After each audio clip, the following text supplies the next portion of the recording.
اللہ تعالیٰ نے فساد فی الارض سے سختی سے منع فرمایا۔ اللہ تعالیٰ نے فرمایا شیطان تمہارا کھلا دشمن ہے، اس سے دور رہو۔ اللہ نے نیکی کرنے اور برائی سے دور رہنے کا حکم دیا۔ مسجد الحرام کے امام شیخ ڈاکٹر صالح بن عبداللہ کا مسجد نمرہ میں خطبہ حج۔ تقویٰ دنیا و آخرت کی بھلائی کا سبب، حیا ایمان کی شاخ ہے۔ والدین سے ہمیشہ صلہ رحمی سے پیش آؤ اور کثرت سے گناہوں کی معافی مانگو۔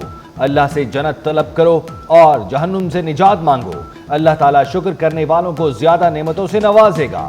اے ایمان والو، عہد اور وعدے کو پورا کرو۔ جب بھی بات کرو اچھی بات کرو، نماز قائم کرو، یہ اللہ اور بندے کے درمیان بہترین رابطہ ہے۔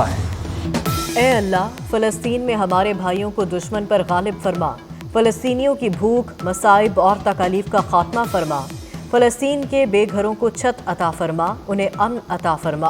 خطبہ حج میں مظلوم فلسطینیوں کے لیے خصوصی دعا۔ امام کعبہ شیخ ڈاکٹر صالح بن عبداللہ غزہ کے مظلوموں کے لیے دعا کرتے ہوئے آپ دیدہ ہو گئے۔ ہر طرف لبیک اللہم لبیک کی صدائیں۔ حجاج کرام میدان عرفات سے مزدلفہ روانہ، نماز مغرب اور عشاء ایک ساتھ ادا کریں گے۔ حجاج کرام رات مزدلفہ میں کھلے آسمان تلے گزاریں گے۔ عبادت کے ساتھ رمی کے لیے کنکریاں جمع کریں گے۔ 10 ذی الحج کو منا پہنچ کر شیطان کو کنکریاں ماری جائیں گی۔ عید کی نماز کے بعد عازمین قربانی کریں گے اور احرام کھول دیں گے۔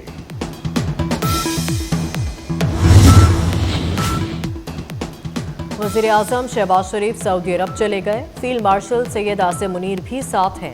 مکہ مکرمہ میں سعودی ولی عہد محمد بن سلمان سے ملاقات ہوگی۔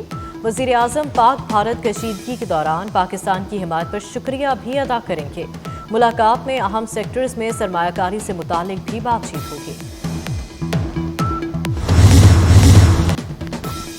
وزیر اعظم شہباز شریف کی زیر صدارت آبی ذخائر پر اجلاس، فیلڈ مارشل عاصم منیر اور چاروں وزرائے اعلیٰ کی شرکت۔ وزیر اعظم نے کہا آبی معاملے پر بھی بھارتی غرور خاک میں ملائیں گے، آبی جارحیت کے خلاف اقدامات کریں گے، ہمیں آبی ذخائر بڑھانا ہوں گے۔ چاروں صوبوں کی پانی کی ضرورت کو پورا کرنا ترجیح ہے، پانی کا حق محفوظ بنانا اجتماعی چیلنج ہے۔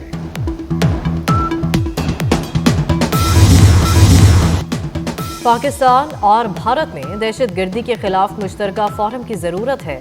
سفارتی وفد کے سربراہ بلاول بھٹو نے تمام واقعات پر بات کرنے پر زور دے دیا۔ بلاول بھٹو کا واشنگٹن میں چینی ٹی وی کو انٹرویو۔ سنتاس معاہدے پر بات چیت معطل ہونا خطے کے لیے خطرناک اشارہ قرار دے دیا۔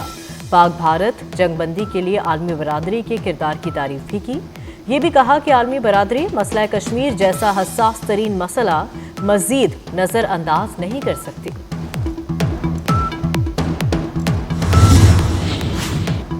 ملائیشیا میں بھارتی مشن کو ناکامی، پاکستان نے بیانیہ بنانے کی دوڑ میں بھی بھارت کو مات دے دی۔ بلاول بھٹو کی قیادت میں پاکستانی وفد کی کارکردگی کی دنیا معترف۔ ملائیشیا جانے والے بھارتی پارلیمانی وفد نے اپنی ناکامی کا اعتراف کر لیا۔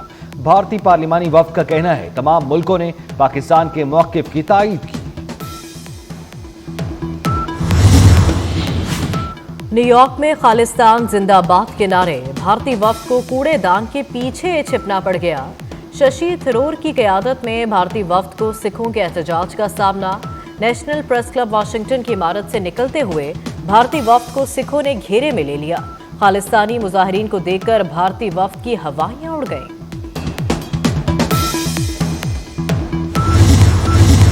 بھارت پراکسی وار سے پاکستان میں دہشت گردی کی نئی لہر لانا چاہتا ہے۔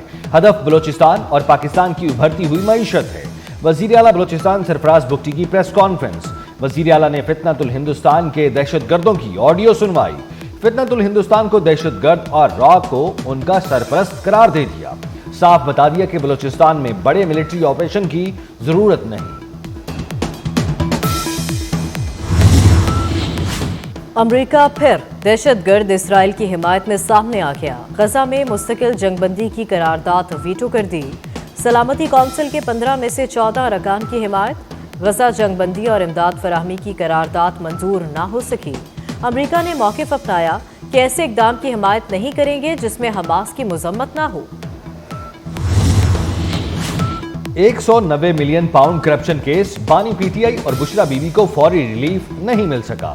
نیب پروسیکیوٹر کی 4 ہفتے کا وقت دینے کی استدعا، موقف اپنایا کہ وزارت قانون سے خط و کتابت ہونی چاہیے۔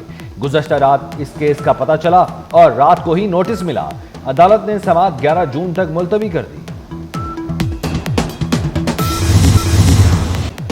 عید قرباں میں صرف 1 روز باقی، وقت کم، مقابلہ سخت، ملک بھر کی مویشی منڈیوں میں زبردست رش، لوگوں کو من پسند جانور کی تلاش، خریداروں اور بیوپاریوں میں بھاؤ تاؤ عروج پر، خریداروں کو مہنگائی اور بیوپاریوں کو تگڑا گاہک نہ ملنے کا شکوہ، بھاری بھرکم اور خوبصورت جانور خریداروں کی توجہ کا مرکز۔ بڑی عید آ گئی، مہنگائی چھا گئی، پھل اور سبزیاں من مانے داموں پر فروخت، قیمت کے معاملے پر سبز مسالہ جات کو بھی آگ لگ گئی۔ آلو، پیاز، ٹماٹر، سبز مرچ اور لہسن کی قیمت میں تیزی، ادرک اور لیموں کی قیمت بھی بے قابو، منافع خوروں کو کھلی چھٹی دے دی گئی، انتظامیہ بے بس۔ عید اپنوں کے ساتھ منانے کے لیے پردیسیوں کی آبائی شہروں کو واپسی، لاری اڈوں اور جنرل بس سٹینڈز پر رش، لاہور سے بھی پردیسیوں کی آبائی علاقوں کو روانگی، راولپنڈی کے بس اڈوں پر بھی گہما گہمی، ٹرانسپورٹرز کی چاندی ہو گئی۔ ہیٹ ویو الرٹ جاری، عید کی چھٹیوں اور آئندہ ہفتے کے دوران شدید گرمی کی لہر متوقع، 7 جون سے ملک میں شدید موسمی دباؤ قائم ہونے کا امکان، شدید موسمی دباؤ 8 جون سے ملک کے بیشتر حصوں کو لپیٹ میں لے لے گا، بالائی علاقوں میں دن کا درجہ حرارت معمول سے 5 سے 7 ڈگری سینٹی گریڈ زیادہ رہے گا۔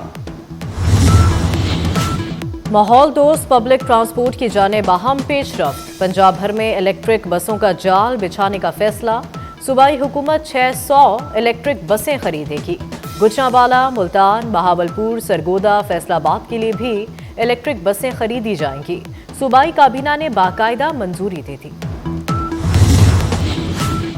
ماحولیاتی آلودگی کے خلاف جدید ٹیکنالوجی اختیار کریں گے، قانون پر عمل درآمد کرنے پر بھٹوں کو بھی بند نہیں کریں گے، سینئر صوبائی وزیر مریم اورنگزیب کی پریس کانفرنس، بولی شجرکاری مہم سے ماحول کو صاف ستھرا بنایا جائے گا، انوائرمنٹ ہماری بقا کا مسئلہ ہے، نون لیگ کی حکومت سے پہلے کسی نے یہ کام نہیں کیا۔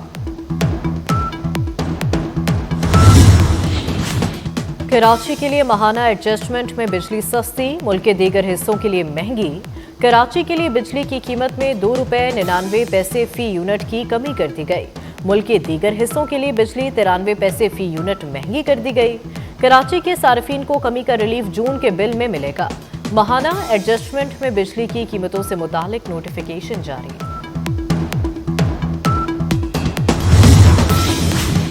وفاقی حکومت کا بجٹ میں کراچی کے مختلف منصوبوں کے لیے فنڈز رکھنے کا فیصلہ، گرین لائن کراچی کے لیے 50 کروڑ روپے کا بجٹ مختص کرنے کی تجویز، operational green line BRT Karachi کے لیے 18 کروڑ 50 لاکھ روپے رکھے جائیں گے، ضلع غربی کراچی میں انفراسٹرکچر کی بحالی کے لیے 10، ناظم آباد اور لیاقت آباد میں انفراسٹرکچر کی بحالی کے لیے 12 کروڑ رکھنے کی تجویز، نکاسی آب اور پانی کے مختلف منصوبوں کے لیے بھی کروڑوں کے فنڈز مختص کیے جائیں گے۔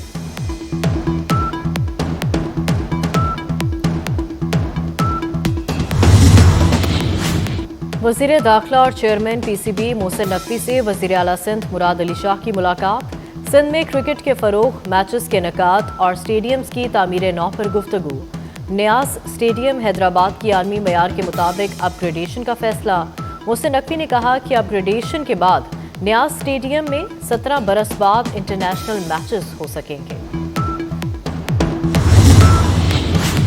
کراچی میں ایک بار پھر زلزلے کے جھٹکے، زلزلہ پیما مرکز کے مطابق ریکٹر سکیل پر شدت 2.1 ریکارڈ کی گئی، گہرائی 5 کلومیٹر تھی۔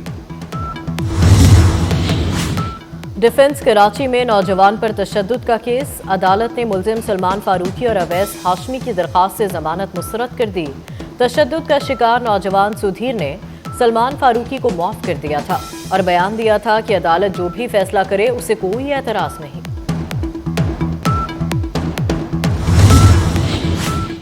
ایران اور افغانستان سمیت 12 ملکوں کے شہریوں کے امریکہ میں داخلے پر پابندی، صدر ٹرمپ نے نئے سفری پابندی کے حکم نامے پر دستخط کر دیے، برما، چاڈ، جمہوریہ کانگو، استوائی گنی، ہیٹی، لیبیا، صومالیہ، سوڈان اور یمن کے شہریوں کے لیے امریکہ میں داخلے پر پابندی لگائی گئی۔ ہارورڈ یونیورسٹی میں غیر ملکی طلبہ کے ویزوں پر بھی پابندی عائد۔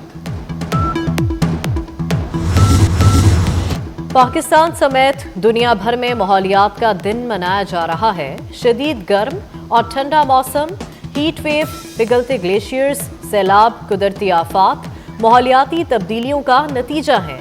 طرز زندگی میں تبدیلی سے ماحول کو بہتر بنایا جا سکتا ہے۔ اور معروف گلوکار ایس بی جان کو بچھڑے 4 برس بیت گئے۔ فلم سویرا کے گانے سے بے مثال شہرت ملی۔ حکومت نے پرائیڈ آف پرفارمنس سے بھی نوازا۔